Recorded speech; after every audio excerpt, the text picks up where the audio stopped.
সরাসরি নজর রাখবো লোকসভায় সাংসদ অভিষেক বন্দ্যোপাধ্যায়ের বক্তব্যে। And in Bengal, BJP has 12 MPs. BJP is in power in Bihar and BJP is not in power in Bengal. So Bihar gets bonanza, Bengal gets blockade. This is half federalism. Madam, not a single meaningful financial allocation has been made for the state of Bengal. This is a Bangla Birodhi budget. 1.7 lakh crore is still due to the state of West Bengal under various heads. This is a deliberate financial blockade, a calculated move to stifle Bengal's growth, prosperity and development. West Bengal's spending due on Manrega to the tune of 7,000 crore still remains unpaid, depriving 59 lakh poor workers. The state has launched Karmashri scheme for providing employment opportunities to job card holders, paying 51 lakh workers from its own funds. The central government has not cleared 8,140 crores in housing dues for rural Bengal under Pradhan Mantri Awas Yojana, depriving 12 lakh beneficiaries. The state government launched the Banglar Bari project last year in the month of December, providing housing to 12 lakh beneficiaries entirely from the state's own funds. Why am I giving you these facts? Because all of you, especially the members sitting in the treasury benches, must know, even though you have deprived West Bengal, the state continues to stand tall as a true testament, an example of Atma Nirbharata, where the mind is without fear, where the head is held high. Chitto jeta bhoy shunno, uchcho jeta shir. While the center withhold funds and play politics with the people of Bengal and their livelihoods, Bengal refuses to beg. We build, we provide, we progress, we grow with or without their support. Bengal has more than doubled its export in the last 10 years. 57 lakh new MSMEs have been added, employing over 1 crore people. Bengal's handloom industry employs over 5 lakh workers, which is the second highest in the country. The state's broadband policy, formulated in 2020, resulted in investment of 7,500 crore in the telecom sector alone. Almost 3 lakh direct employment has been generated in IT companies. Bengal has over 88 lakh MSMEs, which is the second highest in the country. 1 out of 5 MSME are owned by women, which is highest in the country. 36% of workers in these enterprises are female, third highest in the country. Madam, now I'll come to health. India remains one of the lowest healthcare spenders globally, investing a mere 3% of its GDP, far behind China's 5% and United States of America's 16%. For a country of 140 crore people, this level of investment is not just inadequate, it's an outright betrayal of public health. The government has opened floodgates for 100% FDI in insurance, happily inviting foreign profits, but refuses to remove the crushing 18% GST on health insurance. So while the corporates enjoy free rein, the common man is taxed while they are fighting for their own lives. This is not reform. This is a rigged game where the poor and the downtrodden and the common people of the country are deliberately made to lose. Instead of strengthening government hospitals, this government prioritizes private insurance. Models like PMJAY, whose allocations shot up by 29%, essentially funneling public money into corporate pockets. Strengthening public health care could have benefited millions, but instead government chose to privatize healthcare under the guise of welfare.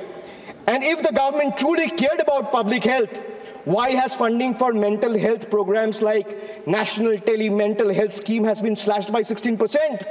Why is NIMHANS, which is the country's top health mental institute, facing budget cuts? The answer is simple. The government just doesn't care.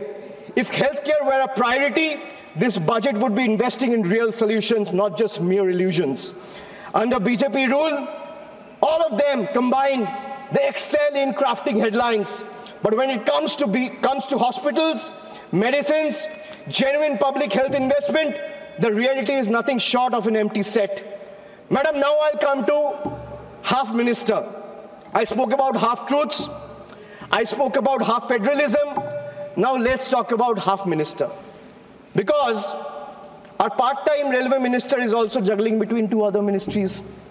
One is electronics and IT, and the other one is information and broadcasting. Running the Indian Railways, which is considered as a lifeline for millions, is not a side gig, madam. But under BJP, governance has become a multitasking circus, delivering half-baked results everywhere. Why I say this? Because from the time this government came in, they have discontinued the railway budget. What they have done for safety, how many kilometers have been covered under Kavach? Between 2015 to 2024, there has been 678 consequential railway accidents, where more than 784 people have lost their lives, leaving more than 2,000 injured. No wonder tracks are crumbling, the tech sector is struggling, and the media is drowning in propaganda. Then, ma'am, I come to half-baked answers. I can ask 50 questions or 100 questions to the government, but let me ask only 5. Why did you promise the people of this country a $5 trillion economy by 2025? We are in 2025 today, in the month of February. And looking at the rate India is growing, that goal will not even be achieved by 2037. Forget about 2025. Why did you slash funds for LPG connection to poor households by 30% over revised estimates? Why have you slashed funds for crop insurance scheme by 25% over revised estimates? Why has the Data Protection Board of India given only 5 crore rupees when the cost of running Parliament for a single day is more than 9 crore rupees? Why has the budget allocation for minority affairs have been slashed by 57%, decreasing significantly from 1,575 crores in 24-25 to 678 crores in 25-26. These are hard facts. These are data. Ma'am, now I come to half accountability. After half truths, after half federalism, after half minister, after half-baked answers, I come to half accountability. A government is expected to be 100% accountable. But this coalition government believes in half accountability. You all must be wondering, where is the other 50%? Well, that's conveniently covered by the Godi media. Because if you ask the media, according to them, this government is working 200%, is functioning at 200% efficiency. And in their world, in the media's world, there are no failures. Failures are invisible. Questions are forbidden. The only policy is propaganda. Ma'am, let me make just two quick points to prove their half accountability. In price rise, the food inflation in 2024 averaged at 8%. In October, food inflation was at 14-month high. The bottom 5% spends 66 rupees a day.